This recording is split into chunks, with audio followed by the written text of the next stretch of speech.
इस लेक्चर में हम atomic number 15 phosphorus capital P से जो डिनोट होता है उसके बारे में बात करेंगे। ये एलिमेंट बेसिकली ग्लो करता है और ये बेसिकली पावर भी करता है डीएनए को, और ये बेसिकली फर्टिलाइजर्स में भी काफ़ी इस्तेमाल होता है, और ये बहुत इंपॉर्टेंट एलिमेंट है from life point of view से, ज़िंदगी के लिए, और फायर के पॉइंट ऑफ व्यू से, अग्नि।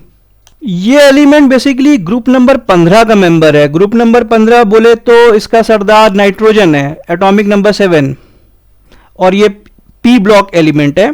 फॉस्फोरस कई तरह के फॉर्म में हमें मिलता है। एक जो वाइट फॉस्फोरस है ना, ये बेसिकली ग्लो करता है फेंट ग्रीन लाइट में, हवा में जब, तो इस चीज को हम लोग बोलते हैं ना, ये जो इसकी ग्लोइंग प्रॉपर्टी है ना, इसको बोलते हैं केमिल्यूमिनेसेंस।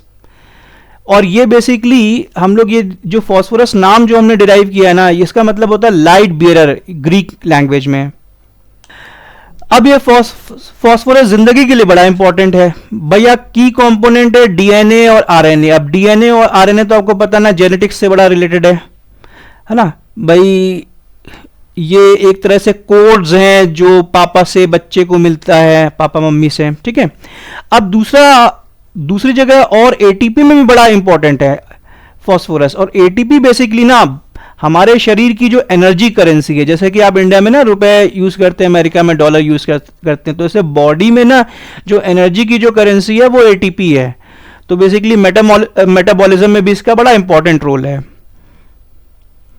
कई फॉर्म में एग्जिस्ट करता है, तो अब कई डिफरेंट फॉर्म्स में एग्जिस्ट कर रहा है तो उसको हम कहेंगे एलोट्रोप्स। लेकिन अब ये बात आती है ना कि फॉस्फोरस होना चाहिए, ये नहीं कि वो फॉस्फोरस का कोई कंपाउंड बना दे तो उसको एलोट्रोप्स नहीं कहेंगे। मतलब ये व्हाइट फॉस्फोरस पूरा का पूरा फॉस्फोरस है, रेड फॉस्फोरस पूरा का पूरा फॉस्फोरस है, ब्लैक फॉस्फोरस पूरा का पूरा फॉस्फोरस, मतलब फॉस्फोरस है लेकिन ये अलग अलग तरह का फॉस्फोरस है, ठीक है, व्हाइट, रेड और ब्लैक। जैसे हम लोग कार्बन के केस में देखे थे ना, ये जैसे कि कार्बन के एलोट्रोप्स डायमंड है, ग्रेफाइट है, ग्रेफीन है, ठीक है, बकी पेपर है। तो ये बेसिकली पूरा डायमंड कार्बन ही है, पूरा ग्रेफाइट या पूरा ग्रेफीन या पूरा बकी पेपर पूरा कार्बन ही है। तो एलोट्रोप्स वो डिफरेंट फॉर्म्स में ये हम देखेंगे ये एलिमेंट्स एग्जिस्ट कर रहे हैं। तो ये वाइट फॉस्फोरस बेसिकली क्या होता है ना, बहुत रिएक्टिव और टॉक्सिक होता है। और रेड फॉस्फोरस बेसिकली जो हम लोग माचिस की तीली में यूज करते हैं ना, वो रेड फॉस्फोरस होता है। और ब्लैक फॉस्फोरस जो है ना, ये जो ग्राफीन है ना, हम लोग ने एक बार स्टडी किया था ना कि हार्डनेस किसकी सबसे अधिक है, तो हमने देखा था कि ये ग्राफीन की ये सबसे अधिक जो फिलहाल हम लोग देख रहे हैं ना, सबसे हार्डेस्ट ग्राफीन ही है। तो ये बेसिकली ब्लैक फॉस्फोरस ग्राफीन की तरह, अब हार्डनेस की बात तो नहीं करेंगे, हाँ कंडक्टर बहुत अच्छा है। कंडक्टर की जब हम लोग बात करते हैं ना, तो वो वाला कंडक्टर नहीं जो बस में घूमता है ना, ये बिजली और थर्मल कंडक्टिविटी की बात होती है, इलेक्ट्रिकल कंडक्टर है ना। और ये बेसिकली थर्मल कंडक्टिविटी की जब हम लोग बात करते हैं, thermal and electrical conductivity. Plants की ग्रोथ के लिए फॉस्फोरस बहुत ज़रूरी है ना। तो फॉस्फोरस एक इंपॉर्टेंट इंग्रेडिएंट है फर्टिलाइजर्स में। अब लेकिन फॉस्फोरस यदि कम है तो प्लांट ग्रो नहीं करेगा, और यदि फॉस्फोरस सॉइल में यदि ज़्यादा आ गया ना, तो एल्गी ब्लूम्स आ जाएंगे और पानी में पॉल्यूशन बढ़ जाएगा। तो कहने का मतलब क्या है कि यदि हमको फर्टिलाइजर्स ऐड भी करने ना, फॉस्फोरस बेस्ड फर्टिलाइजर्स, तो भाई हिसाब से करें। यदि अधिक कर देंगे तो इकोसिस्टम डैमेज होता है और नुकसान अधिक होता है, फ़ायदा कम। कुछ फॉस्फोरस बेस्ड यदि फर्टिलाइजर्स पे हम लोग गौर फरमाएं तो बेसिकली रॉक फॉस्फेट से हम लोग को कई तरह के फर्टिलाइजर्स मिलते हैं। मान लो यदि आप रॉक फॉस्फेट को ट्रीट करेंगे सल्फ्यूरिक एसिड, तो इससे क्या होता है ना, फॉस्फोरस अधिक सॉल्युबल हो जाता है, और उस जो हमें फर्टिलाइजर मिलता है उसको कहते हैं सिंगल सुपर फॉस्फेट या एसएसपी। मान लो रॉक फॉस्फेट को आप ट्रीट करते हो ना फॉस्फोरिक एसिड से, तो आपको अधिक फॉस्फोरस का कंटेंट मिलेगा, क्योंकि देखो फॉस्फोरिक एसिड में भी फॉस्फोरस है ना, और रॉक फॉस्फेट में भी फॉस्फोरस है। तो इस केस में ना हाई फॉस्फोरस कंटेंट मिलेगा, तो उसको कहते हैं ट्रिपल सुपर फॉस्फेट, टीएसपी।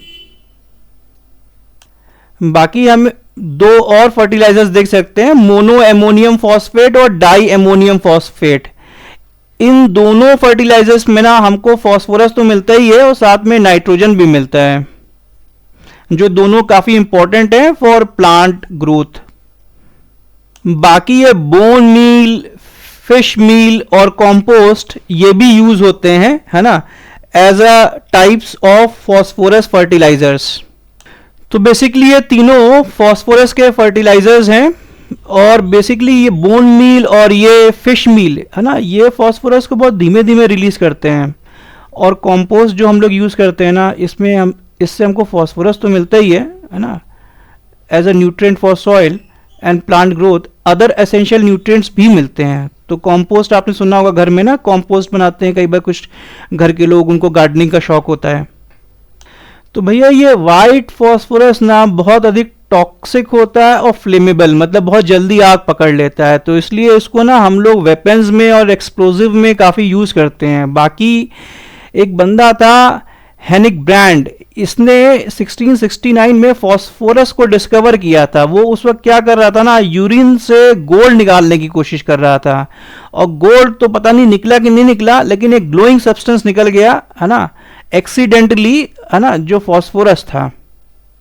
तो हम लोगों ने देखा था कि फॉस्फोरस बेसिकली 3 एलोट्रोप्स हैं, एक वाइट फॉस्फोरस है, दूसरा रेड फॉस्फोरस है, और तीसरा ब्लैक फॉस्फोरस है। तो इसमें जो रेड फॉस्फोरस है ना, ये सेफ वर्जन है फॉस्फोरस का। तो जैसे कि आप माचिस की तीली के डब्बे को देखते हैं ना, साइड में जहाँ पे माचिस की तीली आप रगड़ते हो, तो बेसिकली वो रेड फॉस्फोरस, ठीक है। फायरवर्क्स में भी रेड फॉस्फोरस का हम लोग इस्तेमाल करते हैं ब्राइट कलर्स के लिए या कंट्रोल्ड इग्निशन के लिए। Hope these points are clear.